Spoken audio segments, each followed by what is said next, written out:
Hey, Mike. What? Who's got next? Welcome back to the Blacktop, y'all. I always got next. So welcome into episode number 4 of the NBA What If series, which I'm now going to be calling NBA What If Wednesdays, because it's going to be dropping every Wednesday. I let y'all know that in the previous video that I moved it from Thursday to Wednesday. So if you're unfamiliar, if you're new to my channel, basically what it is we're going over previous kind of things in the past, such as trades, signings, all that type of stuff that could have happened, and basically the biggest what-ifs in NBA history. So episode 1, we talked about Chris Paul to the Lakers, trade that fell through. Episode 2, we talked about the trade that could have went down between the Sixers and Magic that would have teamed up AI and T-Mac.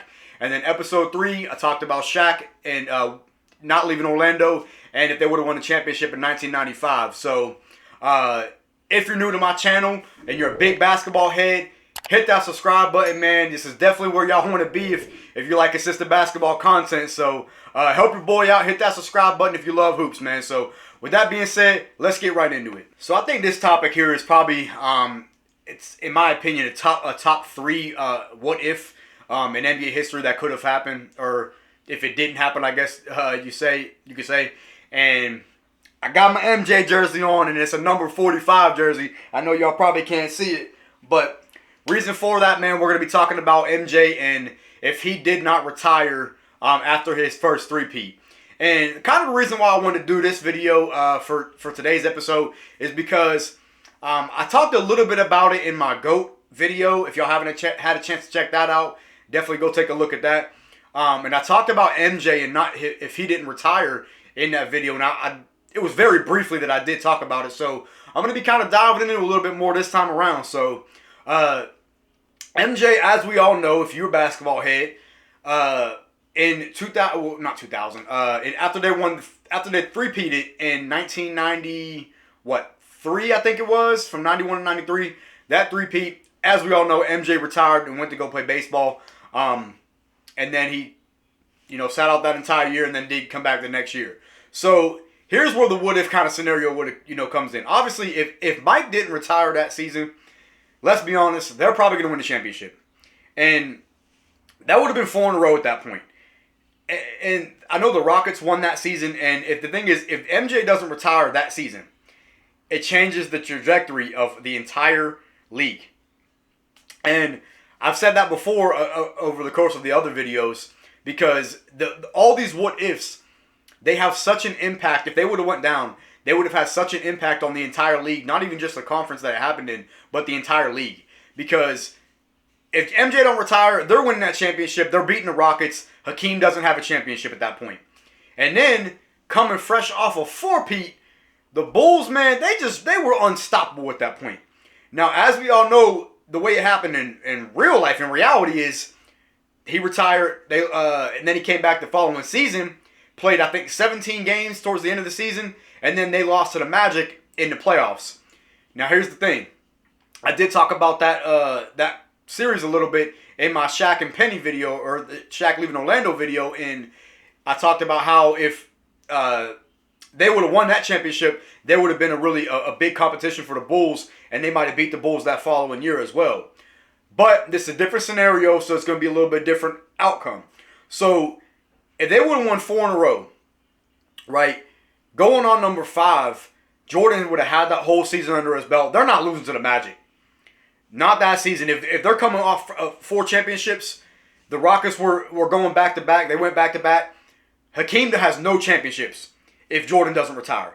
And that's just what it is, man. Because when he three-peated, retired, came back, played 17 games, they lost in the playoffs, and then once he got a full season back under his belt, three-peated again. Right? So if he doesn't retire, Jordan's winning 8 straight, man. It's just that simple. He was that dominant. The Bulls were that dominant. There was nobody beating him. Once he came back and had a full season under his belt and played the full 80 games, 78 games, whatever it was that he played, they swept the Magic that following year, that same Magic team that beat them the year before. So if Jordan would have been playing, there's no way they were losing. So it's crazy to me that this dude could have won 8 straight if he didn't play baseball. Now I know he had other things going on in his life with his dad's death and all that. And I get all that, but this is just a what-if scenario in terms of if he didn't retire, they're winning 8 straight. And he probably has 8 finals MVPs. And that's going to change a lot of people's careers because Clyde Drexler don't win a championship. Hakeem doesn't win 2. So now you're looking at Hakeem probably being outside of the top 10 of all time. At least my top 10, because that I have him in the top 10 all time. And he'll be another Karl Malone, another Charles Barkley, another dude that was dominant but couldn't win. So he would have changed the trajectory of Hakeem's entire career and where he ranks among the all-time greats. He still would have been a great player, obviously. I mean, he was a dominant center of his era. But he wouldn't have been known as great as he is like he is now because Hakeem has those 2 championships that he got when Jordan was retired. So, I mean, I'm not going to elaborate on it too much because this is kind of a topic that, like, it is a big what if, but it's kind of inevitable. I think everybody in the world, at least every somewhat smart basketball mind, knows that if Jordan didn't retire, they're probably winning 8 in a row. Now, obviously, that's not guaranteed because a lot of things can happen. Injuries, shit like that. Guys getting traded and all that. You just never know. Turmoil in the locker room. Everything, a lot of other shit could have went down. So it's not guaranteed, but it was kind of just based off of what we know and the way the teams were constructed. The Bulls probably weren't losing.